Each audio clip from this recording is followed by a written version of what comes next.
इस वक्त मुल्क में क्या हालात चल रहे हैं? कान को हाथ लगाएंगे लोग कि या अल्लाह हमें ऐसा न कर देना। पाकिस्तान का कहना ये और मौक़िफ़ ये है और दुरुस्त मौक़िफ़ है कि जब तक भारत अपना अगस्त 2019 का जो उन्होंने कश्मीर में इलीगल कब्जा किया था, जब तक वो एक्शन रिवर्स नहीं करेंगे, पाकिस्तान डायलॉग करने को तैयार नहीं है। कि वाजपेयी जी आए थे लाहौर बस लेके, उसके बाद क्या हुआ आपको पता है, राइट?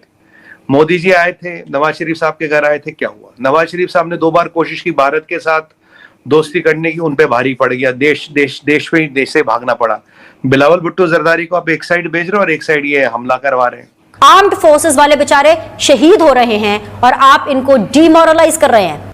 मैं नहीं चाहता कि मेरे बच्चे इस एक माहौल में, इस एक घुटन में, इस एक हब्सज़दा एनवायरनमेंट में परवान चढ़े, लेकिन मेरे पास कोई अदर ऑप्शन नहीं है कि मैं अब यहां से चला जाना चाहता हूं। मैं अब यहां से चला जाना चाहता हूं। पाकिस्तान के नुमाइंदा को चाहिए या फॉरेन मिनिस्ट्री को चाहिए कि जो पाकिस्तान की पोजीशन है हिंदुस्तान के साथ कश्मीर पे, उसको रीइटरेट करे कि इस वक्त कोई ऐसा सिग्नल नहीं जाना चाहिए हमारे भाई और बहनें जो हैं कश्मीर में, जिससे कि उनको कोई गलत फहमी हो, और इसीलिए जरूरी है कि हमें अपना मौक़िफ़ कश्मीर पे फिर से बयान करना चाहिए। आपका पड़ोस, जिसके बारे में आपका पड़ोसी मुल्क जो है वो 10 साल के अंदर 11वें नंबर से 5वें नंबर पर उनकी इकॉनमी आ चुकी है, वो बर्दाश्त कर पाएंगे कि उनके पड़ोस में मुसलसल आग लगी हो और उनको भी आप ड्रैग कर रहे हो नीचे? जय हिंद दोस्तों, स्वागत है आप लोग का हिंदुस्तानी स्पेशल के एक और नए वीडियो में। दोस्तों, जैसा कि आप लोग जानते हैं कि पाकिस्तान में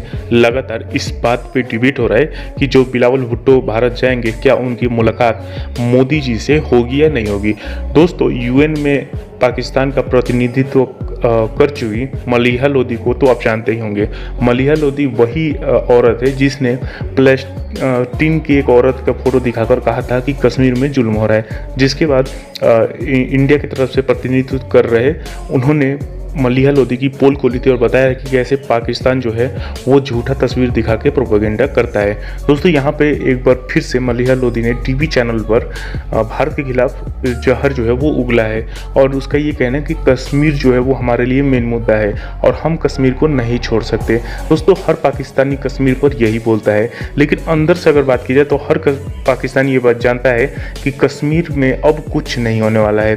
अब तो हमें अपने कश्मीर जो कि हमने कब्जा कर रखा है इलीगल तरीके से, उसको बचाना है, क्योंकि भारत अब उसका बात करता है। आपको पता होगा हमारे रक्षा मंत्री जो हमारे नरेंद्र मोदी जी हैं, उन्होंने भी इसके बारे में बात की हुई है। तो पाकिस्तान में इस बात पे भी डिबेट हो रहा है कि क्या मोदी जी से उनकी मुलाकात होगी या नहीं होगी। तो चलिए वीडियो में चलते हैं और देखते हैं कि मलिहा लोधी जो है वो भारत के खिलाफ क्या जहर उगल रही है।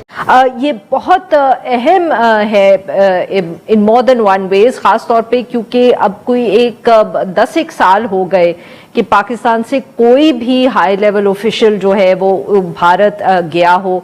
अब हिना रबानी खर साहिबा 2011 में जब वो फॉरेन मिनिस्टर थी तो गई थी, उसके बाद नवाज शरीफ साहब वजीर आज़म थे, 2014 में नरेंद्र मोदी साहब की जो हल्फबर्दारी की तकरीब थी उसमें उन्होंने शिरकत की थी। बहुत तनाव और टेंशन रही है दोनों ममालिक के दरमियान, जिसकी वजह से बहुत नज़रें हम कह सकते हैं लगी हुई हैं इस फैसले से और इस मुलाकात से। डॉक्टर मलिहा, आपसे गुफ्तगू का आगाज़ करेंगे।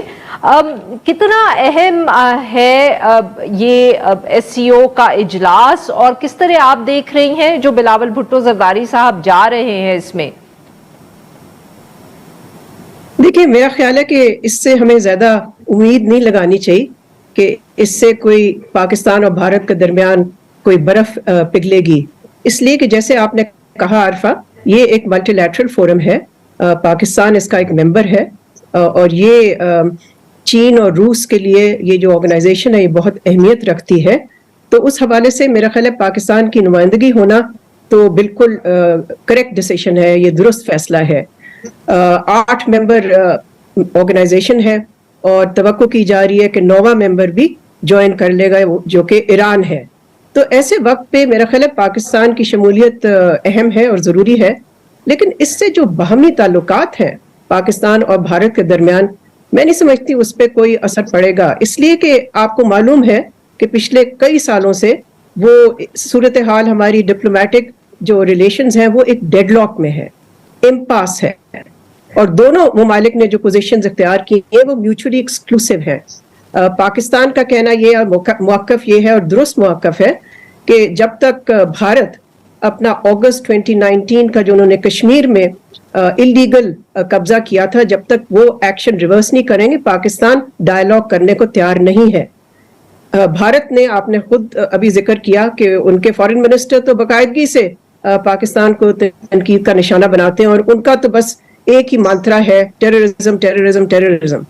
तो और फिर उन्होंने ये भी कहा है, जाहिर है, जो आपको मालूम है, कि वो कश्मीर पे बात करने को अब बिल्कुल तैयार नहीं है और उनका मौक़िफ़ ये है कि ये कश्मीर का जो मामला था वो उन्होंने रिजॉल्व कर लिया है। और आपको पता है कि हाल में पिछले 2-2.5 साल में भारत ने जो एक्शंस लिए हैं मकबूजा कश्मीर में, डेमोग्राफिक, इलेक्ट्रल, लीगल, उन सब एक्शंस का एक ही मकसद रहा है, एक ही एम रहा है कि कश्मीरी मुसलमानों को डिसएम्पावर किया जाए एंड उनको माइनॉरिटी बना दी जाए एक मेजॉरिटी रीजन में।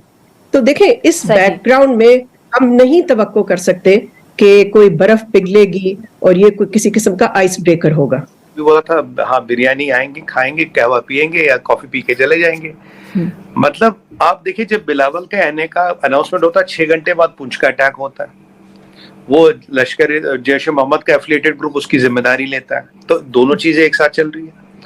अब वो कह रहे कि जी हम कोई बायलैटरल नहीं होगी और ये नहीं होगा, तो भाई हमने बायलैटरल की आपसे पेशकश थोड़ी ना की थी। तो अब जब आपको, मुझे तो ये डाउट है कि बिलावल साहब को क्या does he know the agenda of SCO also, या तो वो हाजिरी लगाने आ रहे हैं, बस जाना है, मिला है, गोवा अच्छी जगह, थोड़ा बहुत घूम फिर आएंगे। तो मुझे तो यही लगता है, क्योंकि जो बाकी जगह हो रही है, बाकी जगह तो मतलब वो कहते हैं ना कागज, क्या कहते हैं उसे, बहुत कागज पर्चे इधर उधर जा रहे, एजेंडा बन रहे, चीजें बन रही, कॉपरेशन की बातें हो रही, तरक्की की बातें हो रही, बहबूदी की बातें हो रही। यहाँ तो कुछ हुआ ही नहीं। जब आपने हाँ बोला 8 वर्किंग डे बचे थे, उसमें तो कुछ होगा नहीं। तो अब ये कि हो सकता है एस्टेब्लिशमेंट ने उन्हें आदेश दिया हो कि आप चले जाओ, इससे पहले ऑर्डर ना मिला हो, ये भी हो सकता है। और यहीं से पुंछ वाला हमला भी करा दिया आप लोगों ने। तो ये जो दोहरी चीजें साथ साथ चलती है। देखिए, वाजपेयी जी आए थे लाहौर बस लेके, उसके बाद क्या हुआ आपको पता है, राइट? मोदी जी आए थे, नवाज शरीफ साहब के घर आए थे, क्या हुआ? नवाज शरीफ साहब ने 2 बार कोशिश की भारत के साथ दोस्ती करने की, उन पे भारी पड़ गया, देश से भागना पड़ा। बिलावल भुट्टो जरदारी को आप एक साइड भेज रहे हो और एक साइड ये हमला करवा रहे हैं। तो ये तो पाकिस्तान का चरित्र है ना, दोनों चीजें साथ चलती हैं, ये भी चलता वो भी चलता है। तो इससे मैं सच बताऊं आपको, आपके किसी और चैनल पे भी था मैं पाकिस्तान के, मैंने कहा भाई इससे तो कोई उम्मीद ना रखे आप, बस वो आएंगे, फोटो वोटो खींचेंगे और कहीं बाद वो कश्मीर का एक आध सुर्रा छोड़ेंगे और वहां जाके नंबर बन जाने हैं और बात खत्म। बात तो यही